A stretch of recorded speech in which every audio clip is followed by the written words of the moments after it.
On dit souvent que le foyer est l'endroit le plus paisible, le refuge où l'on retourne après une journée épuisante. J'y croyais moi aussi, à ce nid que j'avais passé 10 ans de ma jeunesse à construire.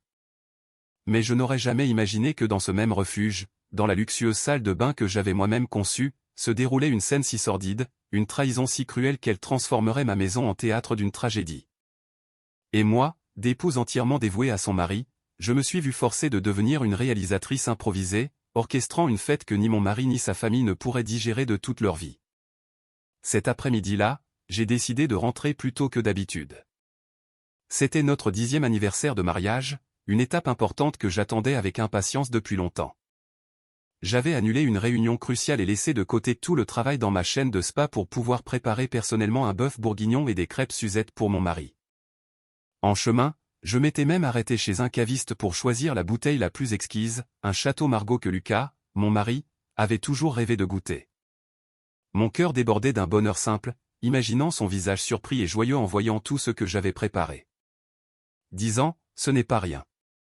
Nous avions surmonté ensemble d'innombrables hauts et bas et j'avais toujours cru que notre amour était assez fort pour tout vaincre. Dès que la voiture est entrée dans l'allée de notre maison de campagne dans le Luberon, j'ai remarqué quelque chose d'étrange. La porte principale était simplement entr'ouverte, et non verrouillée comme à l'accoutumée. J'ai froncé les sourcils, mais j'ai ensuite pensé que c'était sûrement Manon, la jeune employée de maison, qui était sortie un instant pour sortir les poubelles et avait oublié de fermer. Je suis entré dans la maison, chargé des sacs de courses et de la bouteille de vin. La spacieuse demeure était inhabituellement silencieuse. Normalement, à cette heure-ci, Manon venait m'accueillir en me demandant avec entrain comment s'était passée ma journée, mais aujourd'hui, pas une âme. « Manon, monsieur Lucas est-il déjà rentré ?» ai-je demandé à haute voix. Mais seul le silence m'a répondu. Peut-être que la jeune fille était déjà partie dans son village de la Creuse pour rendre visite à sa famille, comme elle m'en avait demandé la permission quelques jours plus tôt, et mon mari n'était sûrement pas encore rentré du travail. Eh bien, ainsi j'aurais plus de temps pour tout préparer. La surprise n'en serait que plus grande. J'ai posé les affaires sur le plan de travail de la cuisine, j'ai retiré ma veste de travail pour ne garder qu'une légère robe en soie, et j'ai commencé à tout organiser. En passant par le salon, mon regard s'est arrêté sur la porte de la salle de bain principale du rez-de-chaussée. La porte, qui en théorie était réservée à notre usage exclusif, était entr'ouverte et une mince frange de lumière filtrait de l'intérieur. J'entendais le bruit de l'eau qui coulait. Ce n'était pas la douche, mais le remplissage régulier et rythmé de la baignoire balnéo. Mon cœur a fait un bond. Lucas était déjà à la maison. Pourquoi ne m'avait-il pas prévenu? Il voulait sûrement me faire une surprise lui aussi. Cette idée m'a fait sourire. Je me suis approché sur la pointe des pieds, pensant lui faire une petite frayeur, mais alors que je n'étais qu'à quelques pas de la porte, je me suis arrêté net. Le bruit de l'eau continuait, mais il se mêlait maintenant à un autre son. Des rires, non pas d'une, mais de 2 personnes. Un rire grave et chaleureux, familier jusqu'au dernier souffle, celui de Lucas, et un autre rire aigu et cristallin, la voix que j'entendais tous les jours. Ah, ce que tu es bête, Lucas, c'était la voix de Manon. Mon sang s'est glacé dans mes veines. Mon corps entier s'est paralysé comme si j'avais reçu une décharge électrique. Non, ce n'était pas possible. J'avais sûrement mal entendu. Manon était partie dans son village. Il avait sûrement la télévision allumée là-dedans. Je me suis raccroché à cette excuse absurde, appuyant ma main tremblante contre le mur, mais les sons qui ont suivi ont brisé toute tentative d'auto-illusion. Le clapotis de l'eau, des murmures et des gémissements doux et inimitables. C'était comme des milliers d'aiguilles empoisonnées se plantant directement dans mes tympans, traversant ma poitrine pour s'ancrer dans mon cœur. J'ai senti que le monde tournait autour de moi, que mes jambes ne me soutenaient plus. Je me suis agrippé fermement au mur, titubant, et je me suis approché pour regarder par l'entrebâillement de la porte. Et alors je l'ai vu. Une image que je n'oublierai probablement pas, même dans l'au-delà. Dans la brume de la vapeur, sous la chaude lumière jaune de la salle de bain, Lucas, l'homme avec qui j'avais partagé ma vie pendant 10 ans, était immergé dans la baignoire à remous et assise face à lui, sans le moindre vêtement, se trouvait Manon. Elle s'appuyait sur le bord de la baignoire avec ses longues jambes sur les épaules de mon mari. Il lui massait le dos nu tout en lui parlant et en souriant avec tendresse.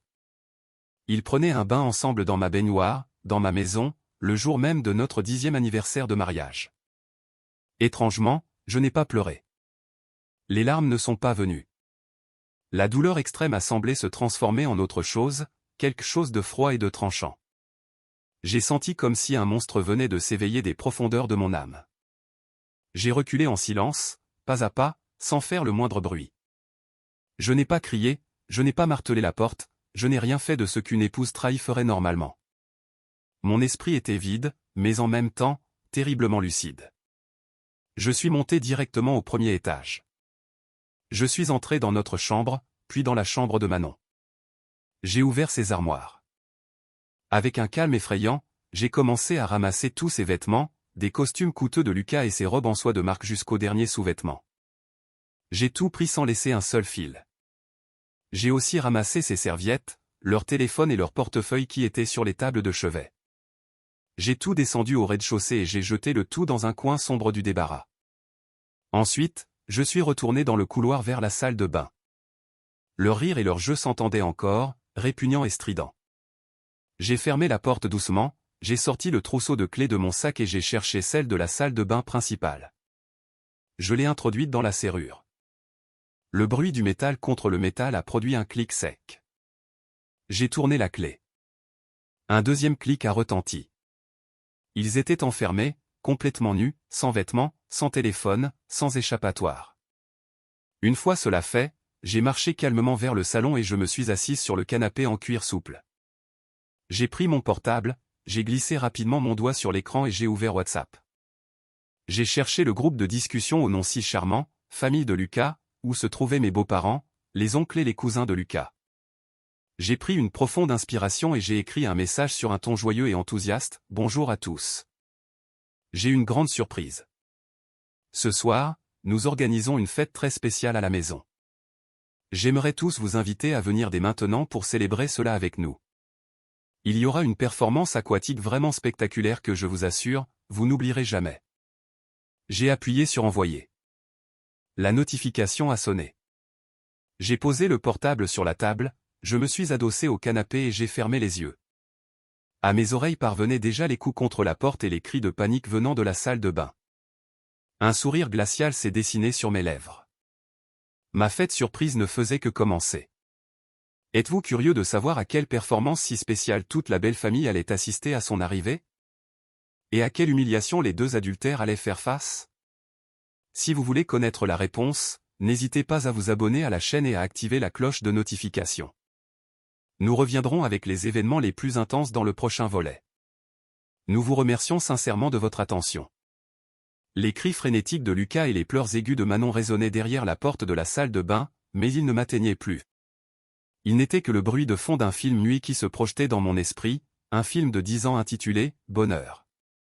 10 ans plus tôt, j'étais Chloé, une jeune femme de 26 ans avec un avenir brillant devant elle. Je venais d'obtenir une bourse complète pour un master en administration des affaires dans une prestigieuse université de Londres, un billet en or pour lequel j'avais travaillé sans relâche.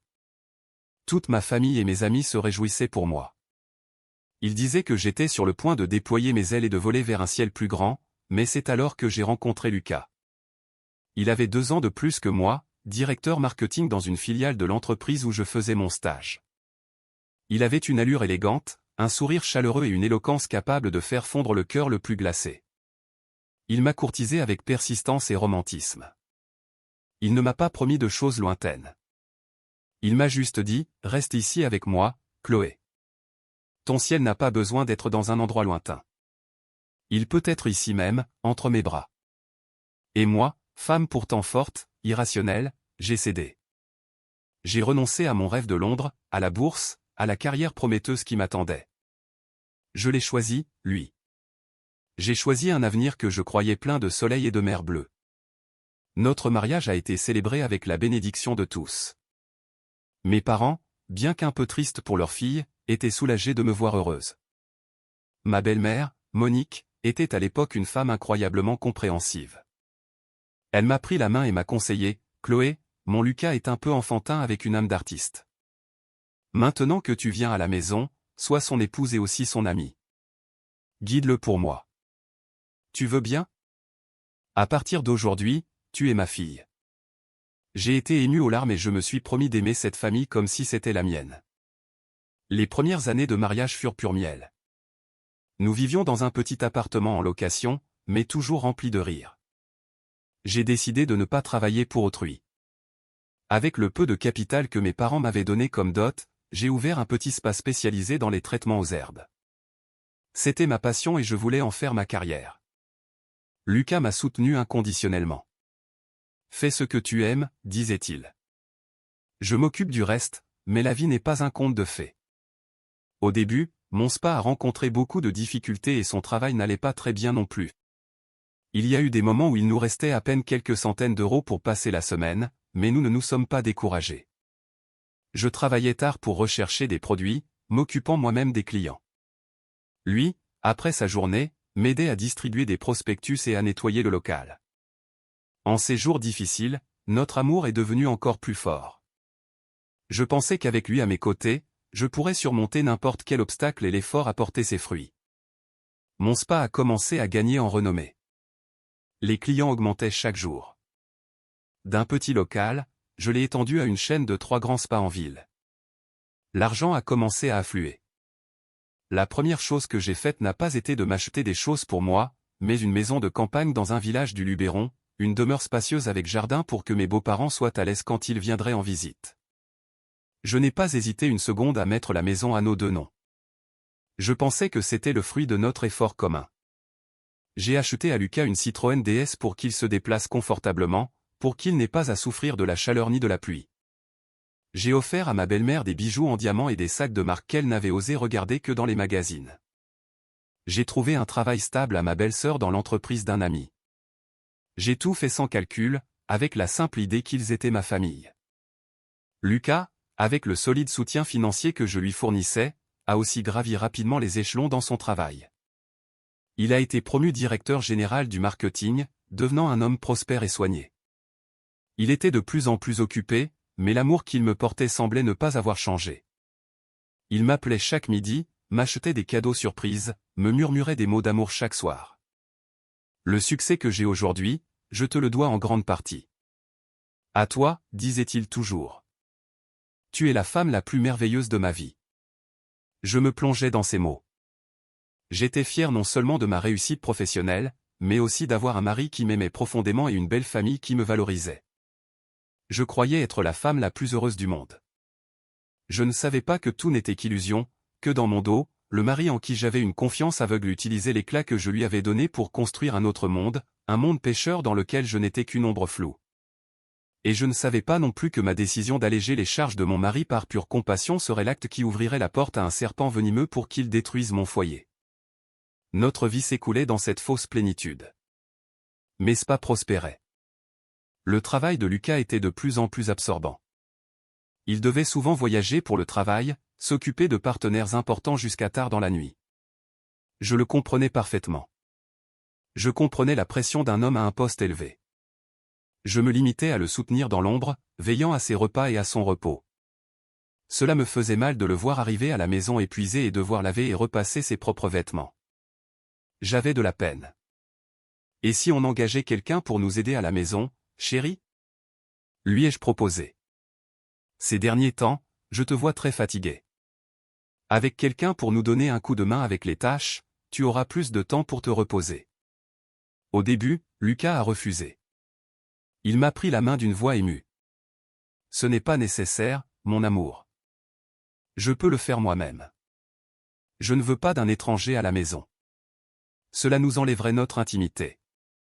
En entendant cela, mon amour pour lui a grandi encore plus. Mais après avoir insisté plusieurs fois en lui disant que j'étais moi aussi occupé et que je n'avais pas beaucoup de temps pour prendre soin de lui comme il le méritait, il a accepté à contre-cœur. D'accord, je ferai ce que tu veux, mais nous devons trouver quelqu'un de confiance et discret, hein ? Je n'aime pas les gens intrusifs et les commères. Et c'est alors qu'est apparue Manon.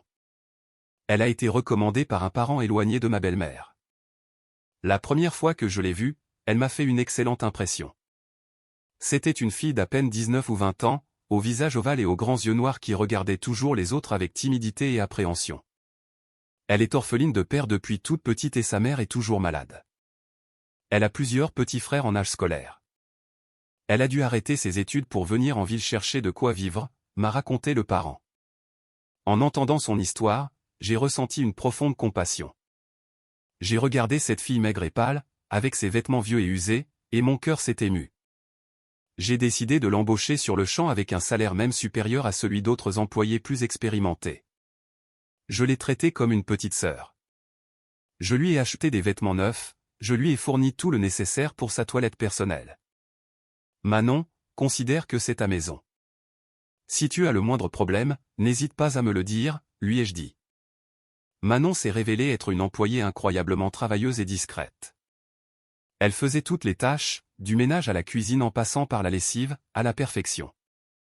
Elle cuisinait merveilleusement bien et savait toujours comment varier les menus pour s'adapter à nos goûts. Elle parlait peu, faisait toujours son travail en silence, sans jamais s'immiscer dans les affaires de la maison. J'étais très satisfaite. Je croyais avoir trouvé la personne idéale. Lucas, au début, semblait un peu mal à l'aise, mais peu à peu il s'est ouvert. Il faisait l'éloge de la cuisine de Manon, de sa diligence. Ma belle-mère, chaque fois qu'elle venait en visite, la louait aussi. Cette fille est un trésor, rapide, propre et en plus gentille. Chloé, ma fille, tu as l'œil pour les gens. Je ne savais pas que derrière cette apparence innocente et démunie se cachait un calcul plein de malice. Je ne savais pas que ma bonté était devenue un outil, un passeport pour qu'elle entre chez moi et s'empare de tout ce qui était à moi. Les premiers signes furent très subtils, tellement que je les ai ignorés. Une fois, en rentrant d'un voyage d'affaires, j'ai trouvé sur la table de la salle à manger un vase de lys blanc, les fleurs auxquelles je suis allergique. Je lui ai posé la question et Manon, hésitante, a répondu « Je les ai trouvées si jolies que je les ai achetées pour décorer. » Je suis vraiment désolé, madame. Je ne savais pas qu'elle vous donnait des allergies. Lucas l'a défendu immédiatement. Allons, chérie. La petite ne le savait pas. Elle l'a fait avec une bonne intention. Ne la gronde pas. Je l'ai pensé aussi. Une simple négligence. Je ne savais pas que c'était un test, une provocation déguisée. Ensuite, il y a eu des occasions où j'ai surpris Manon portant des débardeurs trop décolletés ou des shorts minuscules pendant qu'elle nettoyait la maison. En me voyant, elle se couvrait rapidement avec une veste avec une expression de culpabilité. Désolé, madame. Je me suis mouillé tous mes vêtements et je n'ai mis que ça un instant. Lucas, une fois de plus, a pris sa défense. Avec cette chaleur, c'est normal que la fille s'habille comme ça pour être plus au frais. Tu es trop stricte. Nous ne sommes que tous les trois à la maison, personne ne s'en soucie. J'ai gardé le silence à nouveau. Je me suis fait des reproches. J'étais trop exigeante, trop méfiante, mais les choses sont devenues de plus en plus évidentes. J'ai commencé à remarquer les regards étranges que Lucas lançait à Manon. Des regards furtifs qui duraient plus longtemps que la normale, les fois où il lui frôlait accidentellement la main en lui passant quelque chose, les plaisanteries sur un ton un peu plus intime. J'ai ressenti une vague inquiétude, mais chaque fois que j'essayais de dire quelque chose, il l'écrasait avec des raisons parfaitement logiques. La fille est innocente et digne de pitié. Ne la traite pas comme ça. Tu es la patronne. Tu dois être un peu plus généreuse. Ne laisse pas une jalousie absurde ruiner l'ambiance familiale. Il a transformé ma préoccupation légitime en égoïsme et mesquinerie.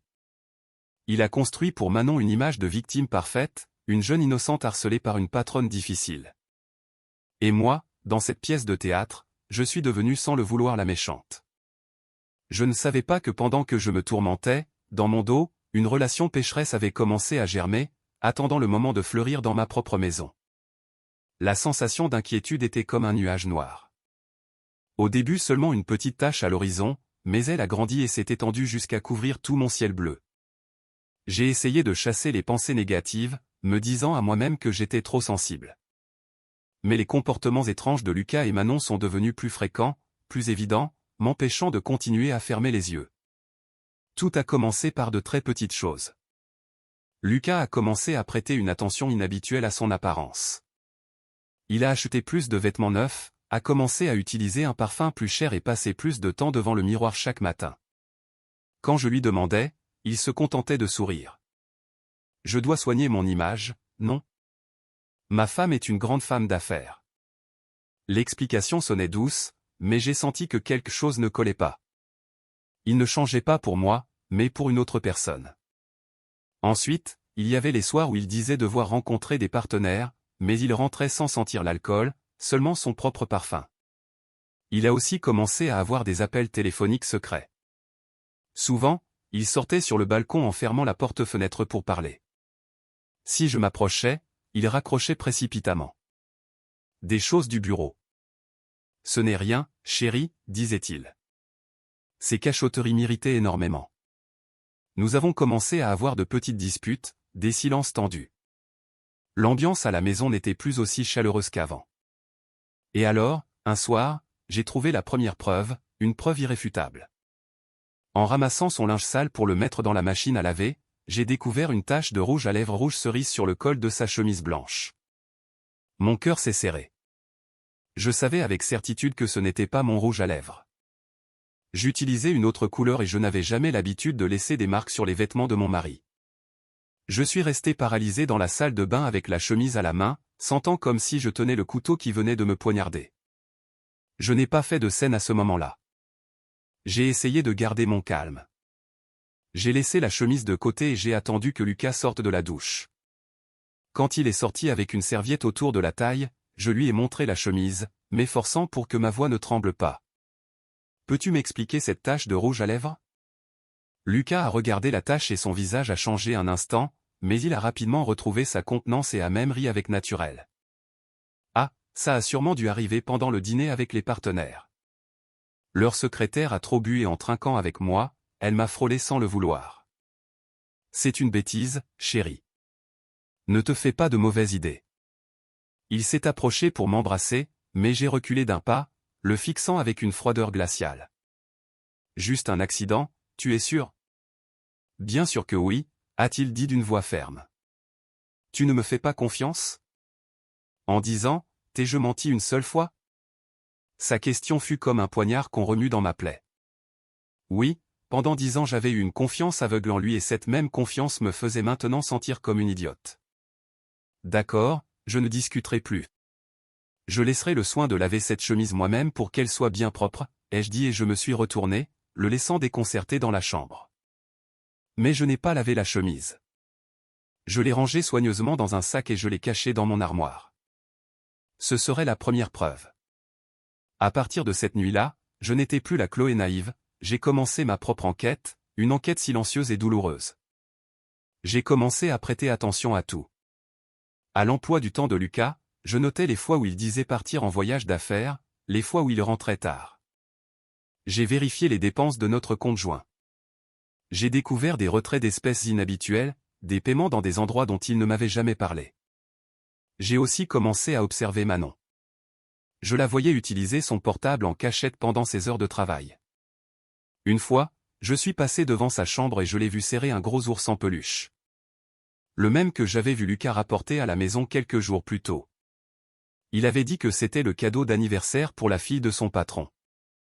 Ma belle-mère Monique se comportait aussi de manière très étrange.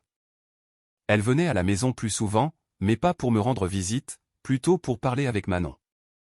Souvent, elle s'asseyait dans la cuisine en chuchotant. Quand j'apparaissais, elle se taisait immédiatement et changeait pour un sujet trivial. Elle faisait aussi des cadeaux à Manon, une jolie pince à cheveux, une crème pour le visage. Elle la traitait mieux que moi.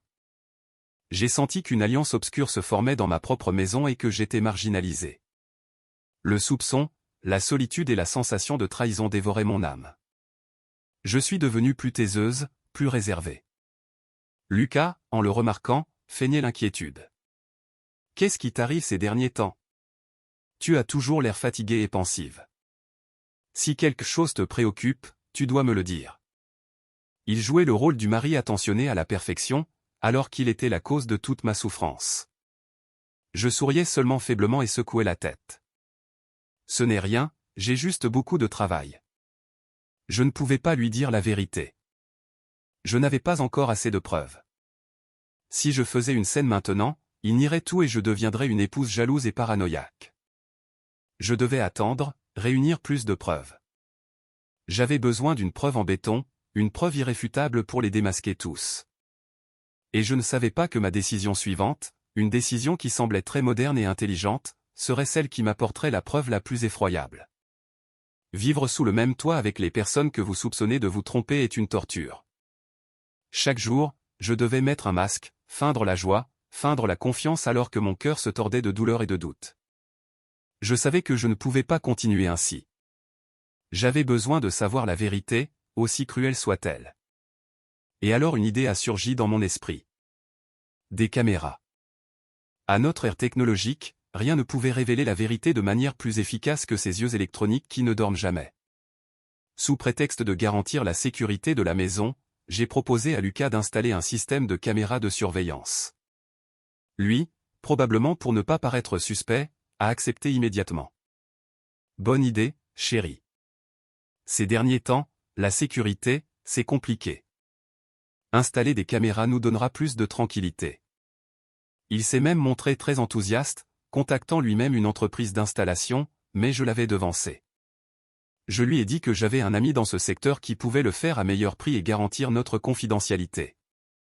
Bien sûr, ce n'était qu'une excuse. J'avais fait des recherches de mon côté et choisi un type de caméra cachée minuscule qui pouvait se camoufler parfaitement et se connecter directement à mon portable. Ce jour-là, j'ai pris ma journée au travail en disant que c'était pour superviser l'installation. J'ai fait installer par le technicien les caméras normales dans des endroits visibles comme l'entrée, le jardin et le salon, mais en même temps, j'ai installé en secret les micro-caméras dans les endroits que je considérais les plus sensibles. Une cachée dans l'horloge de table du salon, face au canapé, une autre camouflée en chargeur de portable dans le bureau de Lucas et la dernière, je l'ai placée dans un coin discret de la cuisine. Je n'ai pas osé en mettre une dans la chambre. Peut-être qu'une partie de moi craignait encore d'affronter la pire des scènes. Les premiers jours, tout semblait normal. À travers l'écran de mon portable, je ne voyais que la routine quotidienne. Manon continuait de travailler diligemment. Lucas allait et venait du travail à 16 heures. J'en suis venu à me demander si je n'étais pas vraiment trop paranoïaque, mais un mercredi après-midi, alors que j'étais au bureau, j'ai reçu une notification de mouvement de la caméra du salon. J'ai ouvert l'application. Lucas était rentré à la maison plus tôt que d'habitude. Il m'avait dit qu'il avait une réunion importante qui se prolongerait jusqu'au soir. Un autre mensonge. Il est entré dans la maison, a regardé autour de lui et est allé directement à la cuisine où Manon préparait le dîner. J'ai basculé sur la caméra de la cuisine et alors je l'ai vu. Lucas s'est approché par derrière, a entouré la taille de Manon de ses bras et l'a enlacée. Elle n'a pas résisté du tout, au contraire, elle a penché la tête en arrière, s'appuyant sur son épaule, riant doucement. Ils se sont chuchoté quelque chose. Ensuite, Lucas s'est penché et lui a embrassé la nuque. Ses mains ne se limitaient plus à la taille, mais commençaient à glisser vers le bas. Mon sang a bouilli. J'ai dû me mordre la lèvre avec force pour ne pas crier au milieu du bureau. C'était donc vrai. Ce n'était plus un soupçon, c'était une réalité sale qui se déroulait dans ma propre maison. J'ai voulu courir à la maison, le prendre en flagrant délit, mais la raison m'a retenu. Cette preuve n'était pas encore assez forte. Il pourrait nier, dire que c'était juste une blague. J'avais besoin de quelque chose de plus percutant. J'ai éteint l'écran en essayant de me concentrer sur le travail, mais mon esprit était un tourbillon. Le coup de grâce est arrivé 2 jours plus tard, un vendredi matin. J'ai dit à tout le monde à la maison que je devais partir en voyage d'affaires à Lyon et que je rentrerais tard. Bien sûr, je ne suis allé nulle part. J'ai conduit jusqu'à un bistrot près de la maison. Je me suis assise là et j'ai collé mes yeux à l'écran de ma tablette qui transmettait en direct les images des caméras. Après mon départ, Lucas n'est pas allé travailler non plus. Il est resté à la maison en disant qu'il se sentait un peu mal. La maison est restée rien que pour lui et Manon. Ils n'ont pas agi tout de suite. Ils ont maintenu une certaine distance comme s'ils étaient sur leur garde. Mais vers 10 heures du matin, ma belle-mère est arrivée. Monique m'a surprise. Que faisait-elle là à cette heure-ci? Et alors la conversation entre les trois, enregistrée avec une clarté totale par la caméra cachée dans l'horloge, a révélé une conspiration effroyable. « Maman, pourquoi tu viens à ces heures-ci » La voix de Lucas semblait un peu agacée. « Si je ne viens pas, comment vais-je savoir à quel point vous êtes paresseux » a dit Monique, mais son ton n'était pas un reproche. Elle s'est assise sur le canapé. Manon s'est empressée de lui apporter un verre d'eau. « Elle est déjà partie, Chloé » a-t-elle demandé. « Oui, elle est en voyage de travail. Elle ne rentre que ce soir, a répondu Lucas. Bien, a acquiescé Monique. Alors je serai brève. Je sais pour vous deux. Lucas et Manon se sont regardés, stupéfaits. Maman, de quoi tu parles? Ne faites pas semblant, a ri Monique avec dédain. Vous croyez pouvoir me tromper? Mais bon, je ne vous blâme pas. Quel homme ne se lasse pas de la même chose? Chloé est très capable, oui, mais elle est trop rigide, toujours à penser au travail. C'est normal que tu t'ennuies d'elle. Je ne pouvais pas croire ce que j'entendais. Ma belle-mère non seulement le savait, mais elle l'approuvait. Mais sa voix est devenue sérieuse. Une chose est de jouer, une autre est de savoir s'essuyer la bouche. Vous ne pouvez pas laisser Chloé l'apprendre. Si elle le découvre, elle fera un scandale, demandera le divorce et voudra partager les biens, et ça, ce serait un problème. En ce moment, tout est à son nom. Si tu divorces maintenant, tu partiras les mains vides, mon fils. Alors, qu'est-ce que je fais, maman? A demandé Lucas d'une voix déconcertée. Continue avec Manon, mais avec discrétion, a dit Monique d'une voix calculatrice. C'est une bonne fille et elle nous doit beaucoup. Elle n'osera rien dire. Fais comme si tu avais une petite sœur à protéger. Et Chloé, continue de la traiter avec douceur pour qu'elle continue de ramener de l'argent à la maison. Attendons encore quelques années jusqu'à ce que nous ayons le contrôle des finances et alors, si tu veux la quitter, ce sera une autre histoire. Elle s'est tournée vers Manon et lui a tapoté la main. Et toi, petite, sois sage et écoute ce que je te dis. Je ne te laisserai pas tomber. J'étais pétrifié dans le bistrot. Tout mon corps tremblait. Donc ce n'était pas juste une infidélité, c'était une escroquerie organisée. Et ma belle-mère en était l'auteur intellectuel. Non seulement il voulait me trahir sentimentalement, mais il voulait m'arracher tout mon patrimoine. Il m'avait transformé en pion dans leur sale jeu d'échecs. Mes larmes coulaient, mais cette fois ce n'étaient pas des larmes de douleur, mais de rage et d'une haine profonde. Il voulait jouer une partie d'échecs. Très bien, je jouerais avec eux, mais dans cette partie, celle qui ferait l'échec et mat final, ce serait moi. Et je ne savais pas que le jour que je choisirais pour renverser l'échiquier serait l'anniversaire le plus sacré de notre mariage. Depuis le jour où j'ai vu cette vidéo fatidique, je suis devenu une autre personne. La coquille de l'épouse bonne et soumise a volé en éclats. À l'intérieur, il ne restait qu'un visage, astucieux et calculateur. Je ne pleurais plus ni ne me lamentais. Chaque jour j'allais au bureau, je souriais et dirigeais mon entreprise à la perfection, mais en rentrant à la maison, je mettais un autre masque, celui de la fatigue et de l'inquiétude pour cacher la tempête qui rugissait en moi. Je savais que si je révélais mon changement trop tôt, il se mettrait en alerte. Ma pièce de théâtre devait être jouée à la perfection jusqu'à la fin. J'ai commencé une contre-attaque silencieuse. Suivant le conseil de mon avocat Stéphane, j'ai compilé en secret toutes les preuves. J'ai gardé des copies de sauvegarde de toutes les vidéos des caméras cachées. J'ai téléchargé tous les relevés bancaires, marquant chaque dépense suspecte de Lucas. J'ai réuni tous les documents d'achat de la maison, des voitures, des assurances qui étaient à mon nom. J'ai tout organisé méticuleusement, créant un dossier irréfutable. Avec chaque preuve ajoutée, je sentais que j'avais une balle de plus dans mon chargeur. En même temps, j'ai commencé à exécuter mon propre plan financier.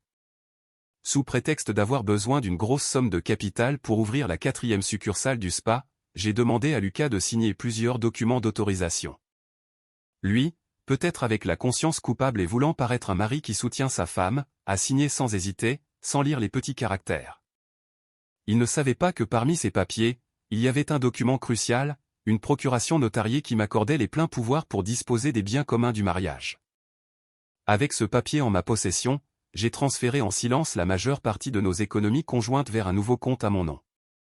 J'ai aussi commencé à transférer les contrats commerciaux importants de mes spas vers une nouvelle société que j'avais constituée en secret. Je construisais peu à peu mon propre canot de sauvetage, me préparant pour le jour où j'abandonnerais le navire en train de couler appelé mariage. La vie dans cette maison est devenue une grande scène où nous étions tous les 4 des acteurs. Lucas et Manon continuaient de se voir dans mon dos, bien qu'avec plus de prudence. Ma belle-mère continuait de jouer le rôle de la belle-mère compréhensive, m'appelant de temps en temps pour me demander comment j'allais et me conseiller d'être plus douce avec mon mari. Et moi, je jouais le rôle d'une épouse épuisée par le travail, un peu triste de la négligence de son mari, mais qui lui faisait entièrement confiance. Je provoquais délibérément de petites disputes, des colères sans importance, pour qu'ils pensent que j'étais toujours une femme naïve, jalouse pour des bêtises. Ils ne savaient pas que chacun de leurs actes, chacune de leurs mensonges était sous mon regard attentif. Le temps a filé et bientôt s'est approché notre 10e anniversaire de mariage. Une idée a traversé mon esprit. C'était le moment parfait pour baisser le rideau. Un anniversaire, un jour qui devrait être plein d'amour et de bonheur, deviendrait un jour de jugement, un jour de vérité et d'humiliation. J'ai décidé de transformer ce jour en arme. Un coup mortel à leur farce. Une semaine avant l'anniversaire, j'ai commencé à le planifier. Je me suis montré incroyablement enthousiaste. « Chérie », ai-je dit à Lucas. C'est bientôt notre 10e anniversaire. Je veux faire quelque chose de vraiment spécial. Lui, peut-être pour compenser ses fautes ou simplement pour continuer son jeu, s'est montré très réceptif. Bien sûr, mon amour. Ce que tu voudras, tu l'auras. Je veux. J'ai hésité en feignant la timidité. Je veux te préparer un dîner romantique rien que pour nous deux ici à la maison. Je cuisinerai tes plats préférés. Nous nous rappellerons le vieux temps. Quelle bonne idée! S'est-il exclamé en m'embrassant. Ce soir-là, je rentrerai très tôt. Je te promets qu'aucune réunion ni aucun partenaire ne s'interposera. Il ne savait pas que cette promesse était sur le point de devenir le mensonge le plus effronté. J'ai aussi parlé à Manon. Manon, après-demain c'est l'anniversaire de mariage de monsieur et moi. Pourrais-tu prendre ta journée et aller dans ton village? J'aimerais avoir un espace de totale intimité avec mon mari. Manon a hoché la tête immédiatement avec un visage compréhensif. Bien sûr, madame. Je vous comprends parfaitement. Ne vous inquiétez pas. Je partirai tôt ce matin-là. Elle ne savait pas que je ne lui donnais pas sa journée. Je lui donnais l'excuse parfaite pour rester et participer à sa propre fête privée. Tout était prêt. Le décor était planté. Les acteurs étaient prêts pour leur rôle. Moi aussi, j'étais prête pour mon rôle de réalisatrice. J'ai parlé à mon avocat Stéphane et je lui ai raconté mon plan. Il s'est un peu inquiété, mais a finalement accepté de m'aider. Il a promis d'être là au moment juste avec toutes les preuves irréfutables. Et alors est arrivé le jour fatidique. Le matin, je me suis réveillé et j'ai regardé l'homme qui dormait profondément à mes côtés. 10 ans. J'avais passé 10 ans à aimer cet homme, mais aujourd'hui serait le dernier jour. Je ne ressentais plus de douleur, seulement une détermination froide. Je transformerai cet anniversaire en funérailles de notre mariage. Je leur ferai payer pour tout ce qu'ils avaient fait. Je leur ferai se souvenir de cette fête surprise pour toujours, mais je ne savais pas que la réalité que j'étais sur le point de voir cet après-midi-là serait encore plus crue et sordide que ce que mon esprit avait préparé à affronter. Le jour de notre 10e anniversaire de mariage a commencé comme un rêve. Je me suis levé tôt et j'ai préparé un petit déjeuner splendide.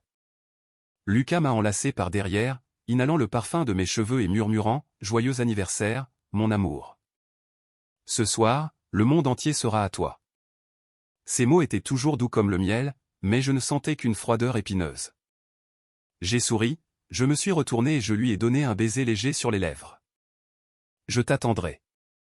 Après son départ au travail, j'ai commencé à préparer ma fête. Je suis allé au supermarché et j'ai acheté les ingrédients les plus frais. J'ai nettoyé la maison, j'ai mis un vase de roses rouges, celle qu'il avait l'habitude de m'offrir. J'ai décoré la salle à manger avec des bougies parfumées et de doux rubans de soie. Tout était préparé à la perfection, comme si j'attendais vraiment une soirée romantique. Mais en même temps, j'ai vérifié les caméras secrètes. Tout fonctionnait bien. J'ai aussi appelé mon avocat Stéphane pour confirmer l'heure. Tout était en place. Vers 4 heures de l'après-midi, alors que j'étais dans la cuisine en train de donner les dernières touches au bœuf bourguignon, mon téléphone a sonné. C'était Lucas. Allô, chérie. Dis-moi. J'ai essayé de rendre ma voix joyeuse. Tu es déjà en chemin? Il y eut un silence de quelques secondes à l'autre bout, puis sa voix a sonné fatiguée et coupable. Mon amour, je suis terriblement désolé. Il est arrivé quelque chose d'inattendu. Le directeur général vient de débarquer de Singapour et a convoqué une réunion d'urgence avec toute la direction. Je ne peux pas refuser. Je ne rentrerai sûrement que très tard. Nous devrons reporter notre dîner. Je suis resté glacé avec le téléphone à la main, comme si on m'avait jeté un seau d'eau froide en plein hiver. Bien que je sache déjà que c'était un menteur, bien que je sois préparé psychologiquement, je ne pouvais pas croire qu'il soit si cruel. Juste pour notre 10e anniversaire, il choisissait de me tromper d'une manière aussi effrontée. Non, ne t'inquiète pas, chérie. J'ai réussi à réprimer un sanglot. Ma voix tremblait. Le travail est plus important. Va à la réunion. Je t'attends à la maison. Je suis 1000 fois désolé, a-t-il dit d'une voix affligée. Je me rattraperai. Je te le jure. Je t'aime énormément. J'ai raccroché. Mes mains tremblaient tellement que le téléphone est tombé sur le sol de la cuisine, se brisant en 1000 morceaux, tout comme mon cœur à ce moment-là. J'avais nourri un petit espoir que peut-être il aurait un minimum de conscience, au moins aujourd'hui. Mais non, il m'avait prouvé que je n'étais rien pour lui. Les larmes ont commencé à jaillir. Pour la première fois depuis de nombreux jours, je me suis permis de pleurer. Je me suis laissé tomber par terre. J'ai serré mes genoux et j'ai sangloté. J'ai pleuré sur ma stupidité, sur mes 10 ans de jeunesse jetés à la poubelle. Mais je n'ai pas pleuré longtemps. La sonnette de la porte m'a ramené à la réalité. J'ai séché mes larmes à la hâte. J'ai pris une profonde inspiration pour me calmer. J'ai regardé l'écran de sécurité. C'était un livreur de fleurs. Je me suis souvenu que j'avais commandé un bouquet de lavande, la fleur qui symbolise l'attente et la loyauté. Quelle ironie! J'ai ouvert la porte et récupéré les fleurs. Mais au moment de fermer, je suis resté paralysé. Au loin, au bout de la rue, j'ai vu une silhouette familière. Une jeune fille avec une robe blanche était debout là-bas, regardant vers ma maison avec son téléphone à la main.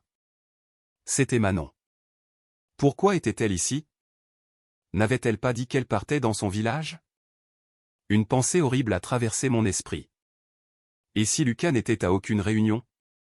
Et s'il était quelque part tout près avec elle? Et si l'appel d'avant n'avait été qu'une farce? J'ai couru à l'intérieur.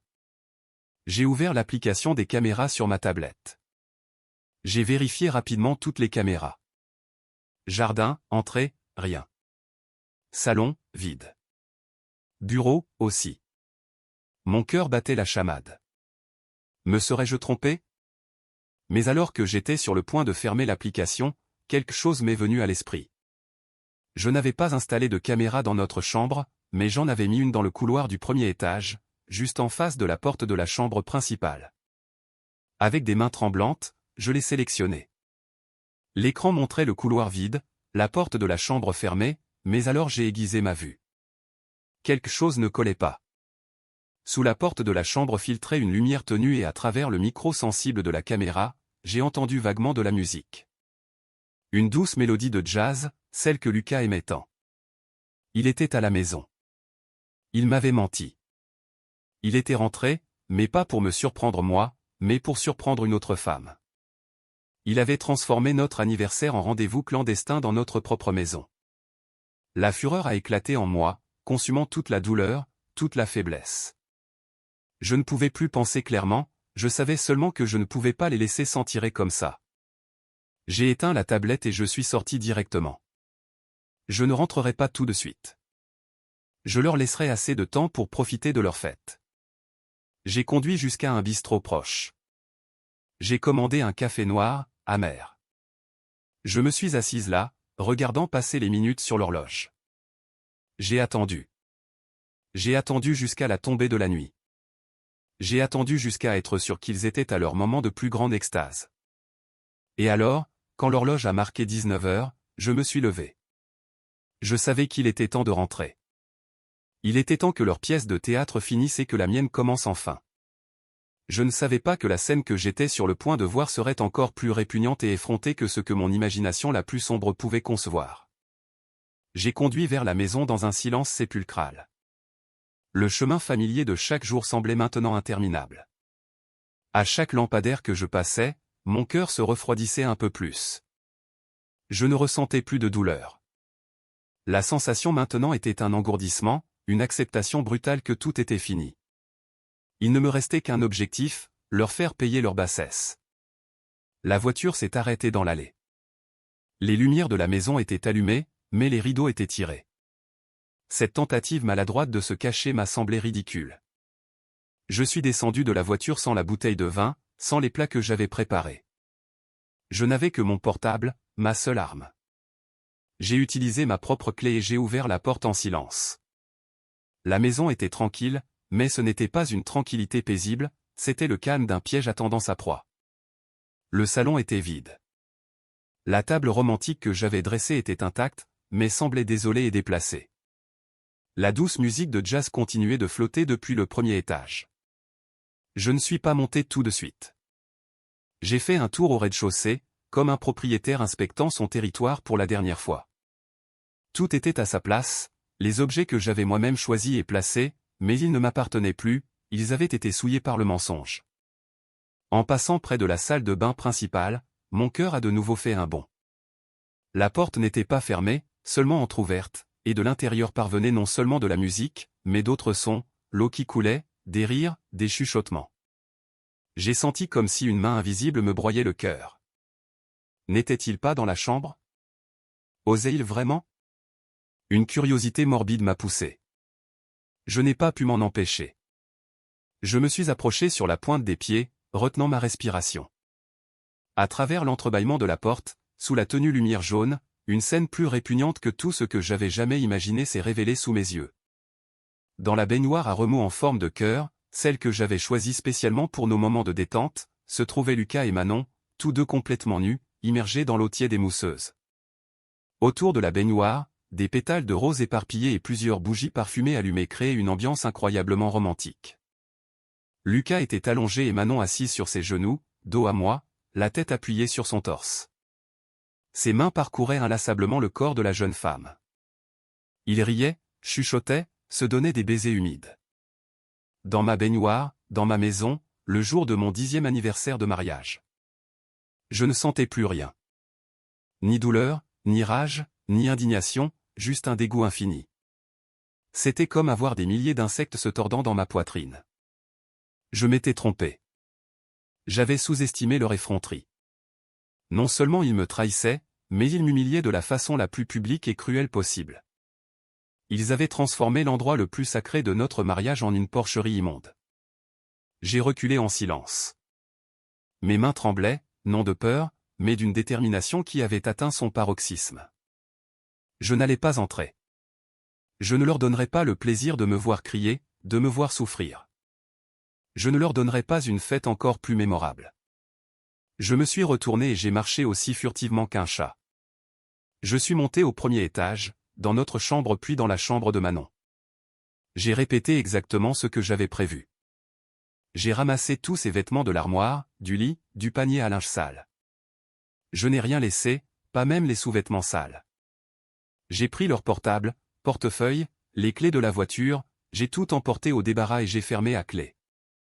Ensuite je suis retourné dans le couloir du rez-de-chaussée. Le rire résonnait encore, répugnant. Je me suis approché et j'ai fermé doucement la porte de la salle de bain. Le pêne a claqué d'un clic sec. Puis j'ai sorti mon trousseau, cherché la clé de la salle de bain et l'ai mise dans la serrure. Un clic métallique et froid. La porte était verrouillée de l'extérieur. Cela fait, j'ai marché calmement vers le salon et je me suis assise sur le canapé. J'ai pris mon portable, ouvert WhatsApp et cherché le groupe « Famille de Lucas ». J'ai pris une grande inspiration et tapé un message sur un ton joyeux et enthousiaste, mais chaque mot était chargé de poison. Bonjour à tous. J'ai une grande surprise. Ce soir nous célébrons notre anniversaire avec une fête très spéciale. J'aimerais vous inviter tous, parents, oncles, cousins, à venir dès maintenant le célébrer. Il y aura une performance aquatique vraiment spectaculaire que je vous assure, vous n'oublierez jamais. J'ai appuyé sur envoyer. La notification a sonné. J'ai laissé le portable sur la table. À mes oreilles, la musique de jazz s'était arrêtée. À la place, j'entendais des coups contre la porte et des cris de panique venant de la salle de bain. Qui est là? Qui a fermé la porte? Chloé, c'est toi? Ouvre tout de suite. Un sourire glacial s'est dessiné sur mes lèvres. Ma fête surprise ne faisait que commencer et je ne pouvais pas attendre de voir les têtes de mes distingués invités quand ils profiteraient de cette performance unique dans une vie. Le temps après l'envoi du message a semblé s'écouler avec une lenteur exaspérante. Chaque seconde était une éternité. À l'intérieur de la salle de bain, les coups contre la porte devenaient plus forts, plus frénétiques. Les cris de Lucas et Manon se mélangeaient, passant de la surprise et la colère à la panique et la peur. « Chloé, je sais que tu es là dehors. Ouvre la porte tout de suite. Ne fais pas de folie. Madame Chloé, s'il vous plaît, ouvrez-moi. J'ai très peur. » Je restais immobile sur le canapé, les bras croisés et les jambes croisées. J'ai fermé les yeux, savourant cette symphonie de désespoir. C'était exactement le son que je voulais entendre. C'était le premier paiement pour ce qu'ils avaient fait. Je n'ai pas répondu. Mon silence était la torture la plus cruelle. Plus ils criaient, plus ils montraient leur faiblesse et leur culpabilité. Environ 20 minutes plus tard, mon portable a commencé à vibrer. Les messages dans le groupe de la famille de Lucas ont commencé à pleuvoir. « Quelle fête si soudaine, ma fille !» C'était la voix d'une tante. « Y a-t-il de bonnes nouvelles ? Pourquoi ne pas avoir prévenu avant ?» demandait un oncle avec curiosité. « On arrive, attendez-nous. » Et alors la personne que j'attendais le plus s'est manifestée. Ma belle-mère Monique. Cette petite toujours avec ses inventions. Ton père et moi étions au milieu du dîner. Bon, d'accord. J'appellerai les autres pour qu'ils viennent aussi et comme ça il y aura plus d'ambiance. J'ai souri. Tout se passait comme prévu. Elle, avec son désir de se montrer et son amour pour l'agitation, ne manquerait aucune fête, surtout une organisée par la belle-fille qu'elle voulait secrètement mettre dehors. Elle traînerait tout le monde avec elle, transformant ma fête en un événement inoubliable pour tout le clan. Tel que je l'avais prévu, à peine une demi-heure plus tard, la sonnette a retenti. Les premiers invités étaient arrivés. J'ai regardé par l'écran de sécurité. C'était la petite sœur de Lucas avec son mari et leurs 2 jeunes enfants. J'ai respiré profondément. J'ai mis mon masque de sérénité et je suis allé ouvrir. « Bonjour, bienvenue. Entrez. » J'ai souri. Un sourire de parfaite hôtesse. « Dis donc, Chloé, quelle est cette fête si soudaine ?» a demandé ma belle-sœur surprise en entrant. « La maison ne semble pas préparée pour une fête. C'est une fête spéciale. Elle commencera bientôt. » Ai-je répondu sur un ton chargé d'intention. Mettez-vous à l'aise. Juste à ce moment-là, les coups et les cris depuis la salle de bain ont résonné plus fort et plus clairement. Au secours, y a-t-il quelqu'un là-bas ? Ouvrez la porte. Ma belle-sœur et son mari se sont regardés en sursaut. C'est quoi ce bruit, Chloé ? A-t-il demandé déconcerté. Ah, ça doit être la télévision, ai-je répondu avec indifférence, allant à la cuisine leur servir quelque chose à boire. Sûrement un film d'action. Lucas les aime beaucoup ces derniers temps. Ils semblaient douter, mais voyant mon attitude tranquille, ils n'ont pas osé en demander plus. Mais bientôt, plus d'invités sont arrivés. Le plus jeune oncle avec sa femme, puis 2 tantes avec leur famille. Le salon, auparavant silencieux, s'est rempli de bruit et de gens. Tous étaient curieux. Tous demandaient pour la fête surprise et tous entendaient les sons de plus en plus désespérés qui sortaient de la salle de bain. Par pitié, que quelqu'un nous aide. Nous sommes enfermés. La voix de Manon était déjà rauque à force de crier. Chloé, tu es une harpie, ouvre la porte une fois pour toutes. On entendait les insultes de Lucas. Les présents ne pouvaient plus feindre de ne rien entendre. Ils me regardaient, se regardaient entre eux et les chuchotements ont commencé à se répandre. Qu'est-ce qui se passe ? On dirait la voix de Lucas et de la fille de service. Pourquoi sont-ils là-dedans ? Et pourquoi Chloé est-elle si calme ? Je restais silencieuse. Je bougeais en servant du thé, en offrant des fruits. Mon visage ne montrait pas la moindre altération, comme si je n'entendais vraiment rien. Mon calme terrifiant rendait l'ambiance encore plus étrange et tendue. Personne n'osait me demander directement, ils se lançaient seulement des regards confus. Et alors sont arrivés les protagonistes du drame, mes beaux-parents. Monique est entrée avec un sourire radieux, suivie par son mari, Pierre. Quelle est cette fête si bruyante? Elle n'a pas pu finir sa phrase, elle s'est arrêtée net, remarquant l'atmosphère étrangère, surtout, entendant les cris de son fils préféré. « Lucas, Lucas mon fils, où es-tu » a-t-elle crié, alarmée. « Maman, sors-moi de là. Chloé m'a enfermée. » La voix de Lucas est parvenue de l'intérieur, pleine d'un soulagement soudain, comme s'il voyait la lumière. Tous les regards se sont tournés vers moi. Monique a couru vers moi, les yeux injectés de sang. « Qu'est-ce que tu as fait à mon fils? Ouvre cette porte tout de suite. » Elle a levé la main pour me gifler, mais j'ai reculé d'un pas et j'ai dit froidement, « Calmez-vous, belle maman. Votre fils est occupé avec la performance de la fête. Vous et tous les autres, asseyez-vous et attendez un peu.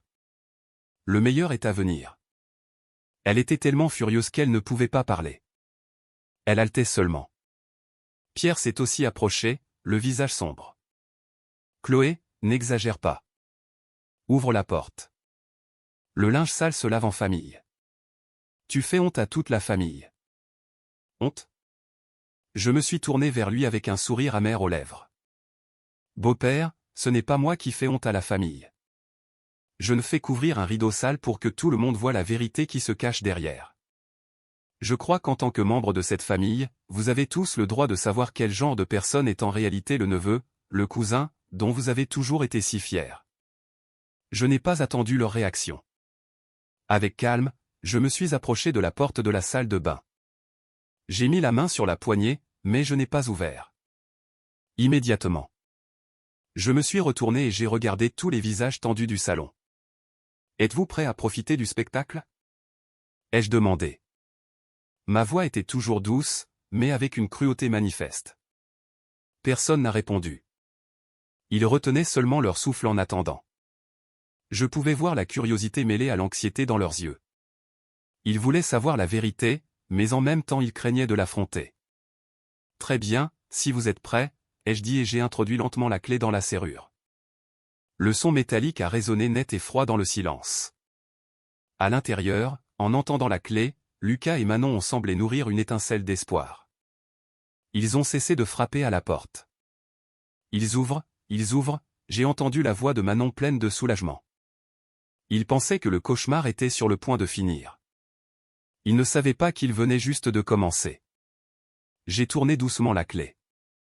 Le clic du verrou a sonné en se libérant. J'ai saisi la poignée, j'ai pris une grande inspiration et alors, sous le regard de toute la famille, j'ai ouvert la porte en grand.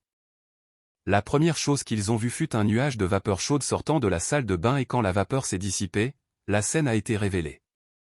La baignoire à remous en forme de cœur était encore pleine de mousse et de pétales de rose fanées. Les bougies parfumées étaient presque consumées, faisant couler de la cire sur le sol. Et au milieu de cette scène romantique se trouvaient nos deux protagonistes, Lucas et Manon, tous deux complètement nus. Ils étaient debout, recroquevillés, le visage pâle et le regard perdu. En voyant la porte ouverte d'un coup et des dizaines de paires d'yeux fixés sur eux, ils sont restés paralysés comme des statues de sel. Manon, par instinct, s'est accroupie rapidement, se couvrant la poitrine avec les mains dans une tentative inutile de cacher sa nudité, un geste qui ne faisait que rendre la scène plus pathétique. Lucas est resté pétrifié, les yeux exorbités, me regardant moi puis la foule de parents qui les observaient stupéfaits. Il a ouvert la bouche, mais n'a pu émettre un seul son. La maison entière a plongé dans un silence absolu, un silence plus effrayant que n'importe quel cri. Tous étaient sans voix. Les tantes, les oncles, les cousins, tous immobiles, regardant fixement l'incroyable scène. Ils avaient entendu, ils avaient soupçonné, mais le voir de leurs propres yeux était un choc trop grand. Un neveu exemplaire, un homme marié, faisant quelque chose d'aussi dépravé avec la jeune employée dans sa propre maison. Et alors le silence s'est brisé, non par ma voix ni par celle des deux coupables, mais par un cri aigu de Monique. Elle a porté la main à sa poitrine, les yeux écarquillés, a titubé et s'est effondrée sur le sol. « Maman, Monique !» Des cris de panique ont résonné. Les gens ont commencé à bouger chaotiquement. Certains couraient aider Monique, d'autres cherchaient quelque chose pour qu'elle reprenne son souffle. D'autres appelaient une ambulance. Au milieu de ce chaos, je restais immobile dans l'encadrement de la porte, le regard froid fixé sur les deux qui se blottissaient dans la baignoire. J'ai regardé Lucas dans ses yeux pleins d'humiliation, de peur et de haine. Je n'ai rien dit, j'ai juste esquissé un léger sourire. Le plus glacial que j'ai pu. Ma fête, ton spectacle, t'a-t-il semblé spectaculaire, mon amour? Et j'ai su que ce n'était que le début. La véritable tempête était sur le point de se déchaîner. Ma maison s'est transformée en un instant en un marché chaotique. Cris, pleurs, murmures et les gémissements de Monique se mélangeaient dans un brouhaha assourdissant. Monique ne s'était pas évanouie pour de vrai. Elle jouait un autre rôle, celui d'une mère inconsolable, effondrée par le péché de son fils, pour détourner l'attention et éveiller la compassion. Mais cette performance ne fonctionnait plus. Il pouvait la plaindre, mais il ne pouvait pas effacer l'image sordide qu'il venait de voir. Au milieu du chaos, j'étais la seule à garder mon calme. Je ne courais pas aider Monique, et je ne me souciais pas des commentaires autour de moi. Mes yeux restaient fixés sur les deux pêcheurs de la salle de bain. Ils étaient toujours là, recroquevillés, n'osant pas sortir. Ils n'avaient pas de vêtements ni un tissu pour se couvrir. Ils étaient complètement isolés, exposés au jugement de tous. Un moment plus tard, retrouvant peut-être un peu de contenance, mon beau-père Pierre a rugi. « Qu'est-ce que vous faites là planté? Cherchez de quoi vous couvrir et filez dans la chambre tout de suite. » Il s'est tourné vers ma belle-sœur. « Va dans la chambre de Chloé et apporte-leur 2 serviettes. » La belle-sœur, encore pâle de choc, a monté les escaliers en courant. Quelques secondes plus tard, elle a jeté 2 serviettes dans la salle de bain et est sortie de là en toute hâte, n'osant pas regarder davantage. Lucas et Manon se sont enveloppés maladroitement dans les serviettes. La tête basse, ils ont essayé de se frayer un chemin à travers la foule pour monter au premier étage. Chaque pas qu'ils faisaient était accompagné de regards de mépris et de chuchotements mordants. Mon Dieu, je n'arrive pas à y croire. Il semblait si droit et formel. Et cette fille, avec cette tête de Sainte Nitouche, qui l'aurait cru? Je suis resté là, les bras croisés, à les regarder fuir humiliés. C'était le prix qu'ils devaient payer. Une fois les 2 coupables disparus, toute l'attention s'est tournée vers moi.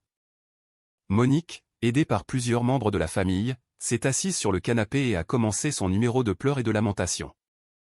Elle ne m'insultait plus. Elle s'est tournée vers les tantes en leur prenant les mains, les larmes aux yeux.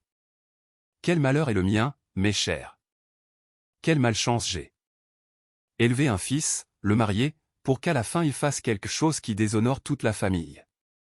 Et la belle-fille, sachant ce qui se passait, au lieu de parler avec son mari et de le conseiller, monte ce cirque pour nous faire honte à tous. Quel sens à ma vie? Elle était très astucieuse. Elle essayait de faire d'eux, elle et son fils, des victimes et de moi une épouse cruelle et impitoyable, incapable de sauver les apparences pour le bien de la famille. Certains parents, qui ne m'avaient jamais aimé, ont commencé à la soutenir. C'est vrai. Après tout, ils sont mari et femme. Ces choses-là se règlent porte fermée. Ce qu'a fait Chloé, c'est exagéré un peu, non? Monter ce scandale. Avec quel visage allons-nous regarder les voisins maintenant? J'ai seulement souri avec amertume. Je savais que c'était mon moment de parler. Je ne pouvais pas permettre qu'ils déforment la vérité, qu'ils me transforment de victime en bourreau. Je me suis approché calmement face à Monique et à la foule. « Belle maman, chers oncles et cousins », ai-je dit d'une voix claire et ferme. Je sais que ce que j'ai fait aujourd'hui peut vous sembler excessif, mais je veux vous poser une question. Si vous étiez à ma place, que feriez-vous? Je n'ai pas attendu leur réponse. J'ai continué. Pendant 10 ans, j'ai rempli mes devoirs de belle-fille et d'épouse. A-t-il manqué quelque chose une seule fois à cette famille? Ai-je été irrespectueuse ou ai-je méprisé mes beaux-parents ou l'un d'entre vous? La salle est restée silencieuse. Personne ne pouvait nier ce que j'avais fait pour cette famille. J'ai été patiente. J'ai fermé les yeux. Ma voix a commencé à trembler un peu. Pas de faiblesse, mais de rage contenue. Je me suis menti à moi-même en pensant que mon mari était juste distrait, que les signes étaient des coïncidences, mais je ne peux plus supporter. Pas quand cette même employée, celle qui couchait avec mon mari, osait me défier et m'humilier. Je ne peux pas rester silencieuse quand ma propre belle-mère, la personne que j'ai toujours respectée, était celle qui couvrait et même encourageait les mauvaises actions de son fils. Tu mens. Monique s'est levée d'un bond, me montrant du doigt. Quand ai-je couvert mon fils? Vous ne l'avez pas couvert? Je l'ai regardé droit dans les yeux avec un regard tranchant comme un couteau. Rappelez-vous ce que vous avez dit à Lucas et à Manon vendredi dernier au matin quand j'étais en voyage d'affaires. Vous avez conseillé à votre fils de continuer avec Manon, mais avec discrétion. Vous avez dit d'attendre encore quelques années jusqu'à ce que nous ayons le contrôle des finances et alors s'il voulait me quitter, ce serait une autre histoire. Avez-vous besoin que je mette l'enregistrement pour que vous et toute la famille l'entendiez plus clairement? Mes paroles furent comme une seconde bombe explosant au milieu du salon. Monique est restée glacée, le visage livide. Ses lèvres bougeaient sans émettre de son. Elle ne pouvait pas croire que son plan maléfique avait été enregistré. Les proches étaient aussi stupéfaits. Ils ont regardé Monique avec incrédulité. Il s'avérait que cette femme, qui s'était toujours targuée de morale et de principe, pouvait avoir des pensées et des actions civiles. La situation avait totalement basculé. Je n'étais plus une épouse jalouse faisant un scandale, j'étais une victime qui se levait pour démasquer une escroquerie organisée et je savais que ce n'était pas tout. Il restait un dernier acte à la pièce, un acte où non seulement la vérité sentimentale serait révélée, mais aussi la vérité économique. Et je ne savais pas que l'apparition inattendue d'une personne mènerait ce drame à une fin encore plus climatique. Mes mots sur l'enregistrement furent comme un poison qui paralysa complètement la capacité de défense de Monique. Elle s'est effondrée sur le canapé le regard perdu, murmurant des phrases sans sens. Elle avait perdu. Elle avait perdu de la manière la plus humiliante et pathétique face à toute sa famille. Les proches, après la stupeur initiale, ont commencé à la regarder d'une autre manière, non plus avec respect, mais avec mépris et déception. Mon Dieu, je n'aurais jamais pensé que Monique soit comme ça. Pas étonnant que la pauvre Chloé ait dû en arriver là. Décidément, les apparences sont trompeuses. Pierre, mon beau-père, après avoir vu l'effondrement de sa femme, a aussi perdu toute sa contenance. Il s'est assis dans un coin en silence, le visage vieilli de 10 ans. La famille, qui s'était toujours enorgueillie de ses principes et de sa lignée, était maintenant une blague, un tas de décombres. Au moment de plus grande tension, la sonnette a de nouveau retenti. Tout le monde a sursauté. Qui d'autre cela pouvait-il être à cette heure? Je suis allé tranquillement ouvrir. À la porte se tenait Stéphane, mon avocat. Il portait un élégant costume sombre, une mallette en cuir à la main et 2 jeunes collaborateurs le suivaient. Son apparence professionnelle et imposante a immédiatement capté l'attention de tous. Bonsoir à tous. Je suis Stéphane, avocat et représentant légal de ma cliente, Madame Chloé. Il est entré d'une voix claire et ferme qui a résonné dans tout le salon. Je suis ici ce soir à la demande de Madame Chloé pour éclaircir certaines questions légales en présence de toute la famille. L'apparition de l'avocat fut un coup de maître pour la famille de mon mari. Il ne s'attendait pas à ce que non seulement j'ose faire un scandale, mais que j'ai aussi préparé une bataille juridique en bonne et due forme. Lucas et Manon, en entendant le bruit, sont descendus furtivement du premier étage. En voyant Stéphane et son équipe, leurs visages sont devenus encore plus pâles. Stéphane ne leur a pas laissé le temps de réagir. Il a ouvert sa mallette et sorti plusieurs dossiers, les plaçant soigneusement sur la table basse. Mesdames et messieurs, a-t-il commencé. Premièrement, en ce qui concerne la relation illicite entre Monsieur Lucas et Mademoiselle Manon, nous disposons de preuves complètes et irréfutables, incluant des photographies, des vidéos et des déclarations de témoins. C'est une base solide pour que Madame Chloé demande le divorce en attribuant la faute totale à Monsieur Lucas. Il a fait une pause en regardant Lucas. Deuxièmement, et c'est l'affaire la plus importante, les finances. Il a levé un épais dossier. Ici nous avons un état détaillé de toutes les transactions bancaires, contrats d'achat de propriété et biens de valeur du mariage durant les 10 dernières années. Et après une analyse exhaustive, nous avons détecté des indices d'abus de confiance, d'appropriation indue et de dissimulation systématique de biens de la part de Monsieur Lucas. Le salon a replongé dans le silence. Tous retenaient leur souffle. Stéphane tournait les pages avec la voix précise d'un procureur. Concrètement, au cours des 3 dernières années, Monsieur Lucas a retiré à plusieurs reprises de grosses sommes d'argent du compte joint sous prétexte d'investissements commerciaux. Cependant, en traçant le flux de l'argent, nous avons découvert que tous ces fonds ont été transférés vers des comptes personnels de Mademoiselle Manon et de certains de ses proches. La somme totale s'élève à plus de 250 000 €. Non, ce n'est pas vrai, a balbutié Lucas essayant de se défendre. Cet argent, je le lui ai prêté. Prêté? Stéphane a esquissé un sourire ironique. Nous avons aussi des enregistrements de Monsieur Lucas et Mademoiselle Manon discutant de l'utilisation de cet argent pour acheter un chalet à la montagne. Ce n'est pas un prêt, c'est un délit d'appropriation indue de biens communs, a-t-il continué sans leur laisser de répit. De plus, nous avons des preuves que Madame Monique, mère de Monsieur Lucas, a sollicité à plusieurs reprises auprès de Madame Chloé de grosses sommes d'argent sous le prétexte d'aider la famille. Ces sommes seront aussi considérées de notre part comme faisant partie d'une trame organisée d'appropriation de patrimoine. Il s'est tourné pour regarder Monique, qui restait immobile sur le canapé. Madame, ces actions, si elles sont prouvées devant un tribunal, pourraient constituer un délit pénal. La dernière bombe avait été lancée. Ce n'était pas seulement un divorce, cela pouvait être une affaire pénale. La peur s'est reflétée sur tout leur visage. Ils pensaient qu'ils trompaient seulement une épouse naïve. Ils ne s'attendaient pas à ce que leurs actions aient violé la loi de manière si grave. Par conséquent, a conclu Stéphane d'une voix sévère, nous sommes venus aujourd'hui ici pour vous faire une proposition. Ou bien la famille accepte l'accord de divorce que nous présentons, dans lequel Monsieur Lucas devra rendre la totalité de l'argent soustrait et renoncer à tout autre bien, ou bien nous présenterons ce dossier complet devant les tribunaux et les autorités compétentes. Le choix est le vôtre. Il a laissé sur la table un accord de divorce déjà rédigé. Tous les regards se sont cloués dessus comme si c'était une sentence de mort. La famille de Lucas, ces gens toujours si arrogants, qui avaient toujours méprisé les autres, était maintenant complètement acculés. Ils n'avaient pas d'échappatoire. Leur pièce de théâtre, la farce d'une famille de principes et de morale, avait officiellement pris fin dans l'humiliation la plus absolue. Et j'ai su que leur vie, à partir de ce moment, ne serait plus jamais les mêmes.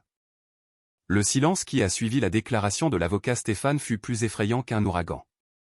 C'était le silence de l'effondrement, du désespoir. Toute la famille de Lucas restait assise, immobile comme des statues, les visages pâles, sans une goutte de sang. Ils regardaient l'accord de divorce sur la table puis se regardaient entre eux avec panique. La pièce était finie et ils n'avaient plus aucun rôle auquel s'accrocher. Pierre, mon beau-père, fut le premier à s'effondrer. L'homme patriarcal, qui avait toujours valorisé l'honneur par-dessus tout, n'a pas pu supporter une telle humiliation. Il a porté la main à sa poitrine. Son visage est devenu violacé et il s'est écroulé sur le sol. « Papa, Pierre !» Les cris ont de nouveau rempli la maison, qui a plongé de nouveau dans le chaos, mais cette fois ce n'était pas le chaos de la colère, mais celui de la peur et de l'impuissance. Pendant que tous s'affairaient à appeler une ambulance et aider Pierre, Stéphane et moi sommes restés assis, tranquilles. Nous ne sommes pas partis. Nous avions besoin d'une réponse finale. Un moment plus tard, une fois que Pierre a reçu les premiers soins, Lucas est sorti en titubant. Il ressemblait à un mort-vivant. Ses cheveux, toujours impeccables, étaient en bataille. Ses vêtements de marque, froissés. Il n'a pas osé me regarder dans les yeux. Il s'est approché de la table, a pris le stylo d'une main tremblante. Sans dire un mot, il a signé l'accord de divorce. Chaque trait, maladroit et hésitant, était un aveu tardif. Quand il a posé le stylo, Monique est sortie de la pièce. Elle ne pleurait plus ni ne criait. Elle semblait avoir vieilli de 20 ans. Ses yeux étaient gonflés et sans vie. Elle m'a regardé puis a regardé le papier avec la signature de son fils. Un profond soupir s'est échappé de sa poitrine. « Prends-le » a-t-elle dit d'une voix rauque. « Considère que cette famille a une dette envers toi. » Je n'ai rien dit. J'ai seulement fait un signe à Stéphane. Il a vérifié soigneusement la signature puis a ramassé tous les documents. Notre travail ici est terminé. Nous nous retirons, a dit Stéphane poliment. Moi aussi je me suis levé en silence et je me suis dirigé vers la porte. Je ne ressentais pas l'euphorie de la victoire, seulement une fatigue et un vide immense. 10 ans de jeunesse, d'amour et de sacrifice se terminaient par une signature tremblante et une phrase amère. En franchissant cette porte, j'ai su qu'un chapitre de ma vie s'était fermé pour toujours. Un chapitre plein de fausses douceurs et de douleurs réelles. Les jours suivants, j'ai vécu dans un calme nécessaire. J'ai déménagé de la maison de campagne et suis retourné dans mon petit appartement, où je vivais avant de me marier. Les formalités du divorce et le transfert des biens ont été gérés par Stéphane de manière rapide et professionnelle. Tel qu'il a été convenu, Lucas est parti les mains vides. La maison, les voitures et tout l'argent qu'il avait soustrait m'ont été rendus. J'ai entendu dire que la famille de Lucas a dû vendre son appartement pour payer des dettes et les frais médicaux de Pierre. Lucas, après avoir tout perdu, épouse, patrimoine et honneur, n'a pas pu s'en remettre. Il a perdu son travail et a sombré dans l'alcool. Sans argent, Manon l'a aussi abandonné rapidement, disparaissant sans laisser de traces. Son amour profond s'est avéré être construit sur le mensonge et l'intérêt matériel. Monique, après le choc et le rejet de ses proches, est tombée en dépression. La famille qui s'enorgueillissait autrefois de sa richesse et de son statut était maintenant un tas de cendres, une leçon coûteuse sur l'avidité et la fausseté. Ils avaient payé un prix très élevé pour ce qu'ils avaient fait. Je ne me suis pas réjoui de leur chute, j'ai simplement vu la crue réalité du karma. On récolte ce que l'on sème. Ils ont semé le vent et maintenant ils récoltaient la tempête. Pour ma part, je ne me suis pas laissé couler dans le passé. J'ai commencé une nouvelle vie. Je me suis concentré sur la croissance de ma chaîne de spa. Le travail m'a rendu la joie et la confiance. J'ai repris des loisirs que j'avais oubliés, peindre, danser, rejoindre des clubs de lecture. J'ai voyagé plus, découvert de nouveaux lieux, rencontré de nouvelles personnes, je me suis rendu compte à quel point le monde est grand et beau et que le bonheur ne doit pas dépendre d'un homme. J'ai aussi fait quelque chose que j'ai considéré nécessaire.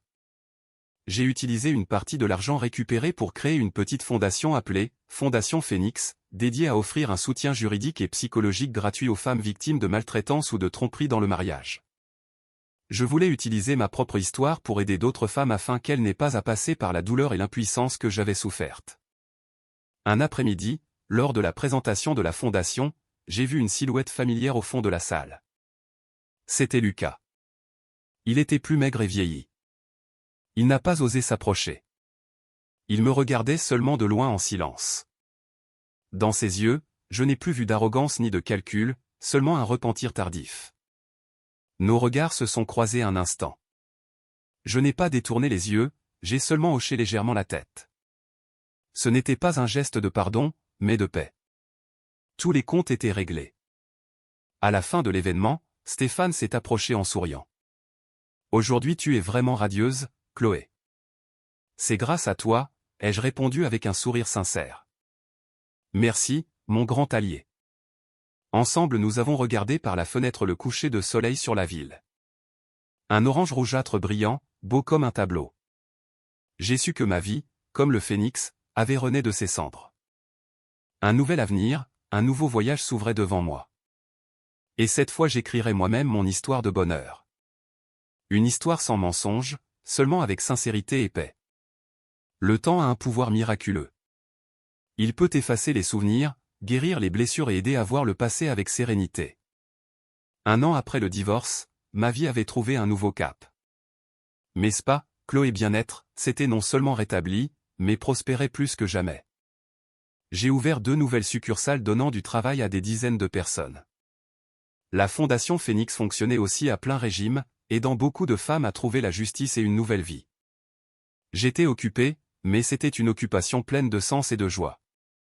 J'avais trouvé ma mission, non pas être une épouse parfaite, mais une femme utile à la société. Je ne pensais plus beaucoup à Lucas et sa famille. Parfois, il me parvenait des rumeurs disant qu'après un temps au chômage et effondré, il avait trouvé un travail d'employé de bureau avec un salaire modeste, que Monique, après le choc et l'ostracisme familial, était devenue une femme silencieuse et solitaire, que la santé de Pierre empirait chaque jour. Ce n'étaient plus les figures puissantes et arrogantes d'antan, il n'était que les restes d'un passé de fausse splendeur, existant dans l'oubli. Je ne ressentais pas de joie pour leur malheur ni de rancune, seulement la simple vérité que la vie, bien que parfois tard, est toujours juste. Un après-midi, alors que je me préparais à quitter le bureau, j'ai reçu un appel d'un numéro inconnu. Allô ? Je parle à Madame Chloé ? C'était la voix d'une jeune fille, un peu timide. Oui, c'est moi. Qui est-ce ? C'est Manon, madame. Je suis resté glacé. Manon. Le nom que j'avais essayé d'effacer de ma mémoire. Après 1 an. Pourquoi m'appelait-elle ? Que veux-tu ? Ma voix est devenue glaciale. Madame, pourrais-je vous voir un instant ? J'ai quelque chose de très important à vous dire. S'il vous plaît, juste une fois. La curiosité a vaincu la prudence. J'ai accepté de la voir dans un petit bistrot. La Manon d'un an plus tard avait complètement changé. Ce n'était plus l'employée naïve ni l'amante effrontée. Elle était maigre, pâle, vêtue simplement. Ses yeux n'avaient plus cette étincelle d'astuce, mais une profonde tristesse. Elle s'est assise face à moi la tête basse. « Je suis désolée, madame. » Ce fut la première chose qu'elle a dite d'une voix tremblante. Je sais qu'il est tard pour le dire, mais je le regrette vraiment. J'ai été une stupide. L'argent et les promesses m'ont aveuglé. J'ai gardé le silence en l'observant. Après être partie de chez vous, a-t-elle continué. J'ai pensé que je pourrais commencer une nouvelle vie avec cet argent, mais je me suis trompé. Monsieur Lucas, après avoir divorcé, est venu me chercher pour tout exiger. Il a dit que c'était son argent, que je devais le rendre. Il m'a tout pris, l'appartement, la voiture, jusqu'aux quelques économies que j'avais. Il m'a abandonné sans pitié. C'est le prix que tu devais payer, ai-je dit sans émotion. Oui, a-t-elle hoché la tête. Et les larmes ont commencé à tomber. C'est ma punition, mais je ne suis pas venu vous demander de la compassion, je suis venu vous rendre quelque chose. Elle a sorti de son sac une petite boîte et l'a glissée vers moi. Qu'est-ce que c'est? Ai-je demandé. C'est votre bague de mariage, a-t-elle dit d'une voix brisée. Ce jour-là, au milieu du chaos, je l'ai prise en cachette. J'ai pensé la vendre pour survivre, mais je n'ai pas pu. Chaque fois que je la regardais, je me sentais coupable. Elle vous appartient. J'ai ouvert la boîte. La bague en diamant que Lucas m'avait donnée le jour de notre mariage était toujours là, brillante et belle, mais pour moi elle n'avait plus aucune signification. C'était juste le symbole d'un mensonge. J'ai fermé la boîte et je la lui ai rendue. Je n'en ai plus besoin. Garde-la. Vends-la et recommence à zéro. Considère ça comme ta première leçon sur comment gagner de l'argent par ton propre effort. Manon m'a regardé incrédule. Elle ne s'attendait probablement pas à ce que la personne à qui elle avait fait tant de mal la traite ainsi. Elle a éclaté en sanglots. Merci, madame. Merci. Je n'en ai pas dit plus. Je me suis levé et je suis parti. Je ne la pardonnais pas, mais je ne la haïssais plus. Garder de la rancune ne fait que charger l'âme. Laisser aller était la vraie façon de me libérer. En sortant du bistrot, il a commencé à bruiner. Je n'ai pas cherché de refuge. J'ai marché sous la pluie, laissant les gouttes froides nettoyer les derniers vestiges du passé. La rencontre avec Manon fut comme l'épilogue qui fermait complètement un vieux chapitre douloureux. Des mois plus tard, par un matin ensoleillé, Stéphane m'a appelé euphorique. « Chloé, tu es libre ? J'ai de bonnes nouvelles. » « Qu'est-ce qu'il y a ?» J'ai ri. L'affaire de Lucas et sa famille a déjà un jugement définitif. Avec les nouvelles preuves que nous avons trouvées d'autres victimes, il a été condamné à 15 ans de prison pour escroquerie et appropriation indue. Sa mère, Monique, a 3 ans de liberté conditionnelle comme complice. La justice à la fin a été rendue complètement. J'ai ressenti un profond soulagement. Merci, Stéphane. Merci pour tout. De rien, a-t-il dit. Ah, et une chose de plus. Ce week-end je donne une petite fête à la maison. Tu dois venir. Il y a quelqu'un que je veux te présenter. Qui ? Ai-je demandé curieuse. C'est un secret. Viens et tu découvriras. Le week-end, je suis allé chez Stéphane. C'était une fête accueillante dans le jardin avec seulement quelques amis. Et alors Stéphane m'a présenté un homme. Il était grand, au visage aimable et au sourire chaleureux. Chloé, voici Nicolas, un architecte de grand talent et un très bon ami à moi. Nous nous sommes serrés la main. Nos regards se sont croisés et j'ai senti une légère connexion, une chaleur que je n'avais pas ressentie depuis longtemps. Cette nuit-là, nous avons parlé pendant des heures de travail, de loisirs, de la vie.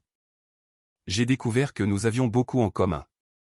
Lui aussi avait traversé une rupture douloureuse et était dans son propre voyage de reconstruction. En me disant au revoir, il m'a demandé mon numéro de téléphone. J'espère avoir l'occasion de t'inviter à un café, a-t-il dit avec ce même sourire chaleureux. J'ai souri et hoché la tête. Je ne savais pas ce que me réserverait le futur. Je ne cherchais pas un nouvel amour avec précipitation. Mais je savais que mon cœur, après un long et froid hiver, commençait à sentir les premiers rayons de soleil. La graine d'un nouveau bonheur était peut-être en train de germer et cette fois je ne serais plus naïve. Je laisserais les choses couler avec le cœur ouvert, mais avec l'esprit clair. La vie était encore très longue et j'étais prête à recevoir les bonnes choses qui m'attendaient. La rencontre avec Nicolas fut comme une brise fraîche qui a soufflé doucement dans ma vie déjà tranquille, apportant une saveur nouvelle et douce. Nous avons commencé à sortir sans hâte, sans passions emportées. Nos sentiments ont grandi lentement, construits sur la base de la compréhension et de l'harmonie. C'était un homme mûr, profond et attentionné. Il ne disait pas de mots fleuris. Il démontrait son affection par de petits gestes sincères. Il se souvenait que j'aimais la tisane à la camomille avec du miel le matin. Il était capable de conduire une heure juste pour m'apporter un gâteau dont j'avais parlé en passant. Il écoutait mes projets pour l'entreprise et pour la Fondation Phoenix, avec un respect et une admiration authentiques. À ses côtés, je n'avais pas besoin d'être forte tout le temps. Je pouvais être moi-même, me montrer vulnérable, partager des peurs que je n'avais jamais confessées à personne. Il n'essayait pas de me surprotéger, il était simplement à mes côtés. Il me prenait la main et disait « Je suis là. Tu n'es pas seul ». Pour la première fois depuis de nombreuses années, je me suis senti de nouveau en sécurité, aimé de manière pleine et sans condition. Un an après nous être rencontrés, lors d'un voyage dans la magique ville d'Annecy, il m'a demandé de l'épouser sans bougie, sans rose, sans grande promesse. Il m'a juste pris la main, m'a regardé dans les yeux et a dit « Chloé, épouse-moi. Je ne te promets pas une vie de luxe, parce que ça tu l'as déjà. Je te promets seulement une épaule sur laquelle t'appuyer, un foyer toujours plein de rire et un amour sincère pour le reste de ma vie. » J'ai pleuré des larmes de bonheur, de plénitude et j'ai dit oui. Notre mariage a été célébré sur une plage baignée par le soleil et la brise, seulement avec la famille et les amis les plus proches. Dans une robe blanche immaculée, j'ai marché main dans la main avec Nicolas dans une allée de fleurs blanches. J'ai regardé l'homme à mes côtés, celui qui m'accompagnerait le reste de ma vie, et j'ai su que j'avais trouvé mon véritable refuge. Le bonheur parfois n'arrive pas du premier coup, il arrive après avoir surmonté la tempête, après avoir appris à nous aimer nous-mêmes et à valoriser ce que nous avons. Notre vie de mariés n'a pas eu les drames des films. Ce fut une succession de jours simples, mais pleins d'amour. Il me soutenait dans mon travail, devenant un conseiller inestimable. Je prenais soin de notre petit nid, apprenant à cuisiner ses plats préférés. Nous lisions ensemble, regardions des films ensemble, voyagions et découvrions le monde. Nous partagions chaque joie et chaque tristesse. 2 ans après le mariage, j'ai donné naissance à un garçon précieux. Pendant que je le tenais dans mes bras, Nicolas était à mes côtés, serrant ma main. Ses yeux brillaient. « Merci, mon amour », a-t-il dit. « Merci de me donner une famille complète. » En regardant mon fils, en regardant l'homme que j'aimais, je me suis senti la femme la plus heureuse du monde. Toute la douleur du passé semblait très lointaine, juste un vague souvenir. Parfois, il me parvient encore des nouvelles de Lucas. Il est sorti de prison après une réduction de peine, mais sa vie n'a plus jamais été la même. Sans travail, sans famille, sans amis. Il vivait une existence solitaire dans un village perdu. Je ne le haïssais plus, je ressentais seulement de la pitié. Il a tout eu, mais son avidité et sa fausseté lui ont tout arraché. Mon histoire, qui a commencé par la trahison et les larmes, a eu une fin heureuse. Mais ce n'était pas une fin fruit de la chance. Ce fut une fin forgée avec courage, avec volonté et avec foi dans les bonnes choses. J'ai traversé un long et sombre hiver, mais je n'ai pas abandonné. J'ai transformé mes blessures en force, ma douleur en leçon et finalement j'ai trouvé un printemps radieux pour moi, un printemps avec du soleil, avec des fleurs, avec le rire de mon fils et avec un homme qui est toujours à mes côtés, tenant ma main à travers n'importe quelle tempête. En regardant en arrière, je veux seulement dire à toutes les femmes qui ont affronté ou affronteront des difficultés, ne perdez jamais espoir. Ne perdez jamais la foi en vous-même. Après la pluie vient toujours le soleil et après la tempête le bonheur arrivera. Pourvu que nous soyons assez fortes pour attendre et assez courageuses pour le saisir. Ma vie en est la preuve. Chers auditeurs, ainsi se conclut le voyage tempétueux de Chloé avec une fin véritablement pleine. En fermant les dernières pages de cette histoire, peut-être que ce qui perdure le plus en nous n'est pas la satisfaction de voir le mal puni, mais une profonde admiration pour la force extraordinaire d'une femme. L'histoire de Chloé n'est pas seulement une tragédie sur la trahison, c'est un hymne à la renaissance. Elle nous enseigne que parfois l'enfer le plus cruel n'est pas créé par le destin, mais par les personnes que nous aimons le plus. Et c'est des cendres de cette destruction que, si nous avons assez de courage, nous pouvons ressurgir comme un phénix, plus brillant et fort que jamais. Nous pensons souvent que le silence est d'or, que la patience préserve la paix familiale, mais cette histoire démontre que le silence face au mal, la patience face à la trahison n'est pas une vertu, mais une façon de consentir à ce que la méchanceté se propage. Chloé a consacré 10 ans à construire, à se sacrifier, à faire confiance aveuglément. Elle ne s'est pas rendue compte que dans la maison qu'elle a construite avec amour et sueur, elle élevait des serpents venimeux. La leçon amère, mais inestimable ici, est que la bonté et le sacrifice n'ont de valeur que lorsqu'ils sont accordés à la bonne personne.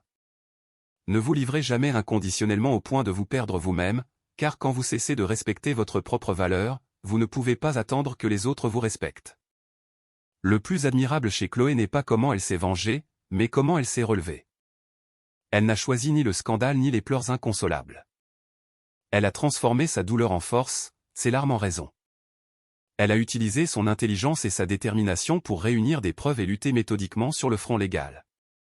C'est l'image de la femme moderne, indépendante, résiliente, qui sait utiliser la connaissance et la loi pour protéger sa dignité et ses droits.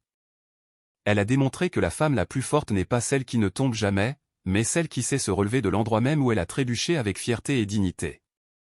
Et peut-être que la leçon la plus profonde se trouve à la fin. Chloé n'a pas laissé la haine consumer son âme. Elle a choisi de lâcher prise, de pardonner les morceaux du passé pour ouvrir son cœur à un avenir plus brillant. Elle a utilisé sa propre douleur pour créer la Fondation Phénix, transformant sa tragédie personnelle en une mission pour aider la communauté. C'est la vengeance la plus douce et significative, vivre une vie pleine, heureuse et généreuse pour que ceux qui vous ont fait du mal une fois se rendent compte qu'ils n'ont pas pu vous détruire, mais qu'ils vous ont seulement rendu plus forte. L'histoire que nous venons de partager a été créée dans le seul but d'éduquer, d'offrir de précieuses leçons sur la vie et les valeurs humaines. Chaque personnage et chaque rebondissement, aussi dramatique soit-il, cherche à transmettre un message d'humanité avec l'espoir que chacun de nous, spécialement les femmes, trouve toujours la force intérieure pour surmonter n'importe quelle adversité. En tant qu'auteur de cette histoire, je dois confesser que le moment qui m'a le plus bouleversé n'a pas été la scène de la baignoire, mais l'enregistrement de la conversation entre Lucas et sa mère. Le naturel avec lequel Monique conseillait à son fils de continuer son aventure et d'attendre quelques années pour prendre le contrôle des finances avant de se débarrasser de sa femme, a révélé une vérité brutale. Ce n'était pas une simple couverture maternelle, c'était une conspiration calculée, une dépravation morale inacceptable. Non seulement ils étaient infidèles, mais ils étaient des escrocs. Pour moi, le plus grand crime de Lucas n'a pas été sa luxure, mais sa lâcheté et sa fausseté. Il a transformé l'amour et le sacrifice de sa femme en un outil pour son propre bénéfice. Il voulait l'argent de sa femme et l'amour de son amante.